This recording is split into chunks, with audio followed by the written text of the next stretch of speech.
하나님 말씀 사무엘상 20장 24절에서 34절 말씀입니다. 다윗이 들에 숨으니라. 초하루가 되매 왕이 앉아 음식을 먹을 때에 왕은 평시와 같이 벽 곁 자기 자리에 앉아 있고 요나단은 서 있고 아브넬은 사울 곁에 앉아 있고 다윗의 자리는 비었더라.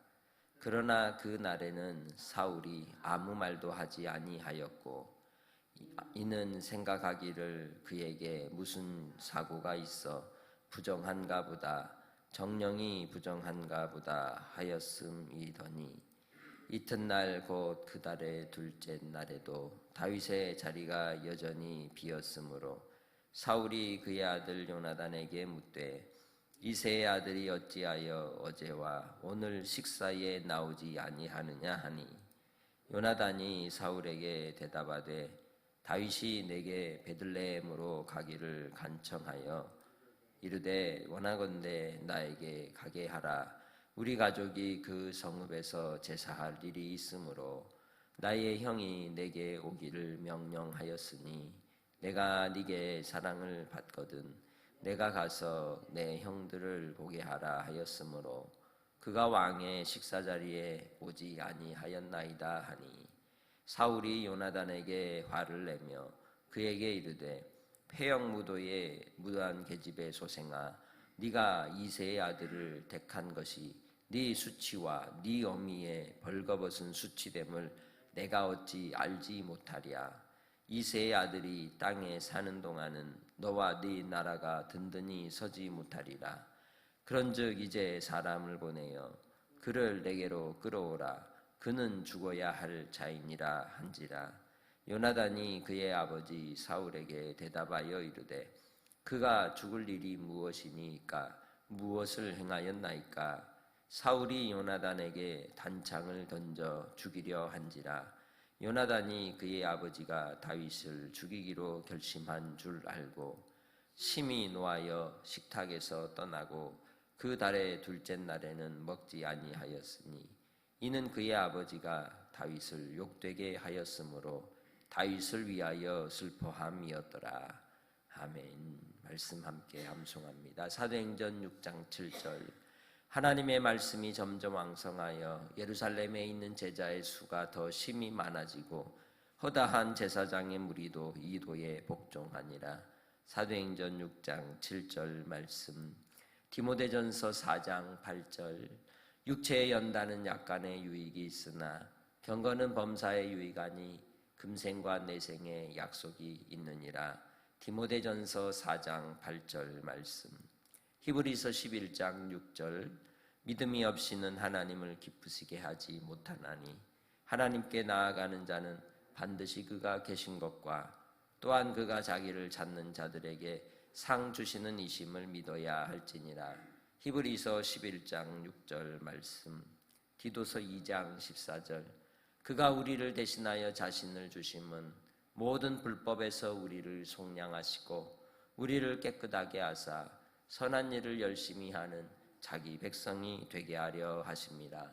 디도서 2장 14절 말씀. 요한복음 15장 9절 아버지께서 나를 사랑하신 것 같이 나도 너희를 사랑하였으니 나의 사랑 안에 거하라. 요한복음 15장 9절 말씀. 경건한 제자의 선언. 거듭난 양심으로 나를 사랑하여 회개의 열매를, 전심으로 하나님을 경외하여 성령의 열매를, 진심으로 이웃을 사랑하여 의의 열매를 맺게 하소서. 아멘. 권력을 가지고 또 재산과 부를 가지고 있는 사람들에게 있어서 불안한 것들은 뭘까요? 뺏길까 봐. 가진 자들은 그 가진 것을 빼앗길지는 않을까 하는 두려움의 공포가 있는 겁니다. 지켜야 된다는, 내가 이것을 지켜야 된다는.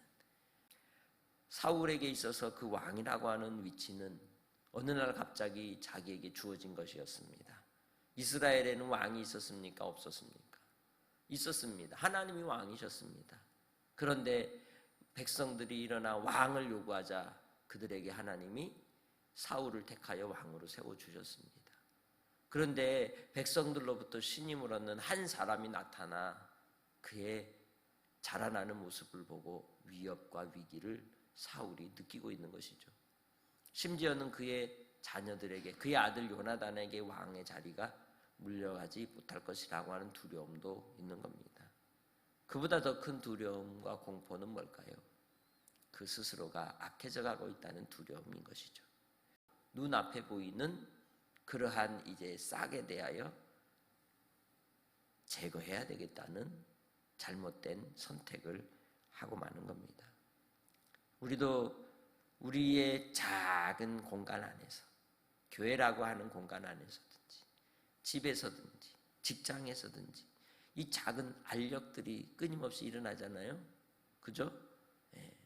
그러한 현상들 속에서 우리는 과연 어떻게 살아야 할 것이냐.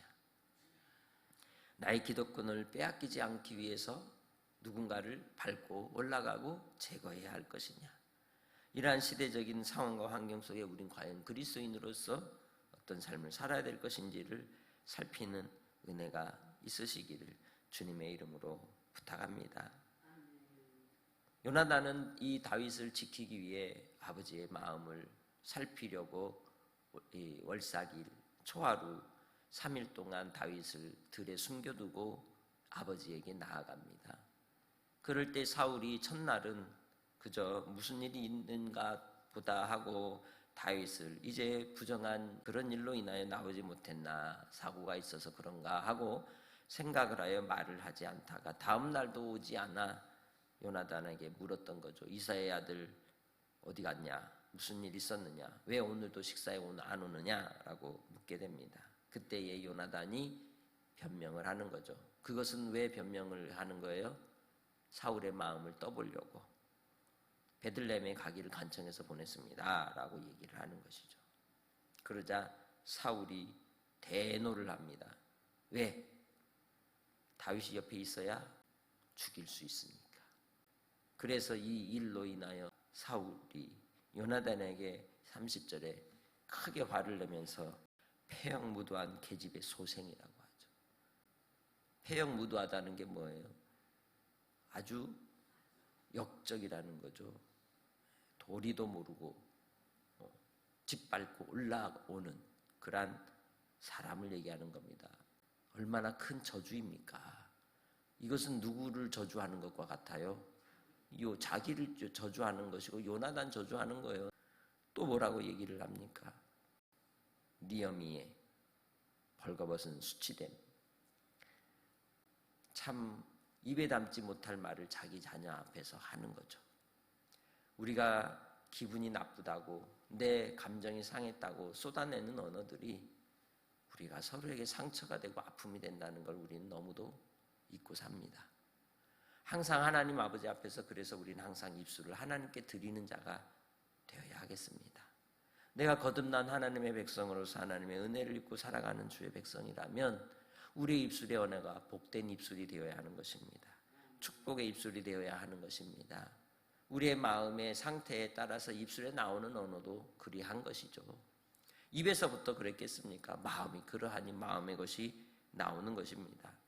그래서 바로 이 사울은 자기의 아들 요나단에게 참으로 입에 담지 못할 저주와 악담을 늘여놓으면서 그렇게 쏟아놓는 그러한 행위를 하고 맙니다.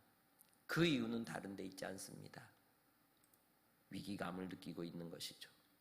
그래서 31절에 이새의 아들이 땅에 사는 동안은 너와 내 나라가 든든히 서지 못하리라. 자기 걱정하지만 실은 누구 걱정하는 것처럼 얘기를 합니까? 요나단 걱정하는 것처럼 얘기합니다. 그러나 그는 사실 자기가 불안하고 자기가 두렵고 자기가 무서워서 그러는 것이죠. 심지어는 그가 악한 영에 사로잡혀서 두려움과 공포에 휘감겨 있을 때에조차도 수금을 타서 자기를 치유하는 그 다윗이 고마운 게 아니라 미운 겁니다. 싫은 겁니다. 왜냐하면 그와 함께 하는 그 하나님 때문에. 결국 다윗이 싫은 것이 아니라 하나님이 싫은 겁니다. 우리의 미움은 결국 하나님을 미워하는 것, 하나님을 싫어하는 데서 이루어지는 것이죠. 주 예수 그리스도 안에서 우리가 하나님의 자녀로 거듭나고 구원받은 주의 백성이 되었을 때에는 하나님의 은혜와 은총을 따라 우리를 향하신 하나님의 긍휼이 있기 때문인 것입니다. 그렇게 주님 안에서 우리가 믿음을 따라 하나님을 경외하고 섬기는 은혜가 여러분 안에 있으시기를 주님의 이름으로 부탁합니다. 하나님 앞에 우리는 사랑하는 자가 되어야 하는 겁니다. 긍휼을 베푸는 자가 되어야 하는 것입니다. 자비를 베푸는 자가 되기를 바랍니다. 이 악한 영에 사로잡힌 사울의 인생을 보십시오. 자기도 피곤하고 주변도 피곤하게 되는 것이죠. 짜증이 많고 누군가를 미워하고 감정적으로 기복이 심한 사람 옆에 있으면 나도 피곤해집니다. 그 감정에 따라서 이거를 배려하고 챙겨주고 섬기지만 그 감정을 어떻게 할 수가 없습니다. 함께 피곤한 인생이 되고 마는 것이죠. 주님 예수 안에서 우리는 오직 하나님의 은혜와 은총과 긍휼을 따라 하나님으로 말미암아 자비하심으로 우리가 불쌍히 여기며 긍휼을 베푸는 하나님을 믿는 믿음의 삶으로 살아가시기를 주님의 이름으로 축복합니다. 오늘 이 시대 속에서도 얼마나 많은 경우에 자기 집안만을 지키기 위해서 이러한 식으로 행동하는 이들이 많이 있습니까? 믿음을 따라 살아가는 주의 백성으로 하나님 앞에 날마다 두렵고 떨림으로 구원을 이루어가는 삶에 나 자신을 드리는 은혜가 있으시기를 주의 이름으로 축복합니다. 그래서 이 사울이 요나단에게 어느 정도까지 분노를 합니까? 33절에 32절에 먼저 말씀을 통해서 보면 요나단이 아버지가 하는 이 일에 대해서 대답할 때 그가 죽을 일이 무엇입니까? 무엇을 그가 아버지에게 해코지하거나 잘못한 게 뭐가 있습니까? 라고 반문을 하니까 사울이 단창을 던져 죽이려 했다는 거죠. 눈앞에 보이는 게 있어요, 없어요? 배는 게 없는 겁니다. 그래서 우리가 배는 게 없는 사람 보면 빨리 뭐 해야 돼요? 피해야 돼요. 왜? 입술의 언어로 창이 막 날라오기 시작하고 그의 마음에 악한 그러한 이 욕망에 결국 자기 자신을 자멸하는 인생이기 때문에 그렇습니다. 주님 안에서 우리는 어떤 삶을 살아야 될까요? 이러한 아버지를 모시고 있는 아들로서 요나단의 마음은 어땠을까요? 참으로 괴로웠을 겁니다. 그리고 또한 이 아버지가 다윗을 욕되게 하는 것 때문에 다윗을 위해서 슬퍼했다라고 이야기하고 있습니다. 주님 안에서 우리의 신앙의 삶 속에서 우리가 우리의 믿음의 권속들과의 관계 속에서도 우리의 마음에 나 자신을 냉정하게 생각해 보세요. 비울 때가 있던가요, 없던가요? 그게 우리 현실입니다. 그 속에서 우리가 하나님 앞에 어떤 모습으로 서야 할까요? 주님 우리를 불쌍히 여겨 주옵소서. 주님 우리에게 자비를 베풀어 주옵소서. 주의 은혜 아니고서는 우리가 한순간도 설 수 없는 인생임을 고백합니다. 우리를 불쌍히 여겨 주옵소서. 구하는 하나님의 백성들이 되시기를 바랍니다. 하나님의 나라와 하나님의 긍휼을 입는 주의 백성으로서 끊임없이 내 안에서 일어나는 이 욕망을 십자가에 못 박아야 하는 겁니다. 나의 언어로 인해 내 생각 속에서 누군가를 미워하는 것조차도 예수님께서 살인이라고 하셨던 이유가 무엇인지를 우리가 이 사울 왕의 행동을 통해서 보고, 만약에 여러분에게 무법 가운데 칼이 쥐어졌다면 우리도 그런 사람이 될 수 있는 거예요. 꼭 사울만의 이야기는 아니라는 것이죠. 우리가 가진 것이 없기 때문에 우리가 못할 뿐이에요. 그죠? 하나님이 계시기 때문에 또한 이제 우리가 안 하는 자가 되는 거죠. 못하는 게 아니라 안 하는 자가 되는 겁니다. 예수 그리스도로 말미암아 우리가 자유하는 백성이 되었기 때문입니다. 미워할 필요도 없다는 걸 우리가 알기 때문인 것이죠. 하늘나라의 영원한 하나님의 영광을 보는 자로서, 하나님 나라를 기업으로 있는 자로서 우리가 저 천국을 향하여 가는 하나님의 소유된 백성임을 우리가 생각한다면 이 땅에서 우리는 축복하는 자로 사시기를 바랍니다. 긍휼을 구하는 자로 사시기를 주의 이름으로 축복합니다. 그게 우리의 사명입니다. 그게 우리에게 주신 하나님의 은혜와 은총인 줄 믿습니다. 그렇게 오늘도 하나님 불쌍히 여겨 주옵소서. 그들은 자기들이 하는 것을 알지 못하고 그러고 있습니다. 하나님 아버지, 우리로 사랑하는 자가 되게 하옵소서. 미움을 내려놓게 하옵소서. 우리 안에 있는 끊임없는 탐심을 주님 십자가에 못 박아 주옵소서 구하며, 오늘 한 날도 우리 가운데 나타나는 이러한 인생들을 볼 때, 사울과 같은 인생들을 만날 때 주여 저 영혼을 불쌍히 여겨 주옵소서 기도하기를 바랍니다. 하나님 아버지 감사합니다. 오늘도 주님의 은혜와 사랑으로 우리를 부르시고 인도하여 주시니 감사합니다. 주의 말씀으로 우리를 붙들어 주시사 생명과 소망의 길로만 인도하여 주시고 주님의 약속을 따라 오늘도 담대하게 살아가게 하옵소서. 우리의 마음의 욕망이, 탐심이 죄악 가운데 떨어지지 않게 하시고, 또한 아버지 하나님 긍휼과 자비의 마음을 허락하여 주셔서 주 예수 그리스도 안에서 진리로 자유케 하여 주시고, 아버지 우리 주변에 있는 이러한 사울과 같은 심령들이 많은 이 시대에 불쌍히 여겨 주옵소서. 아버지 하나님, 이 땅에 죄악으로 사망에 이르는, 심판에 이르는 영혼들이 너무도 많습니다. 주의 복음으로 이 땅을 고쳐 주옵소서. 살려 주옵소서. 사랑하는 성도들 삶의 현장에 아버지의 은혜와 능력이 주님 나타나기를 간절히 소망하고 감사하며 예수님의 이름으로 기도합니다. 아멘.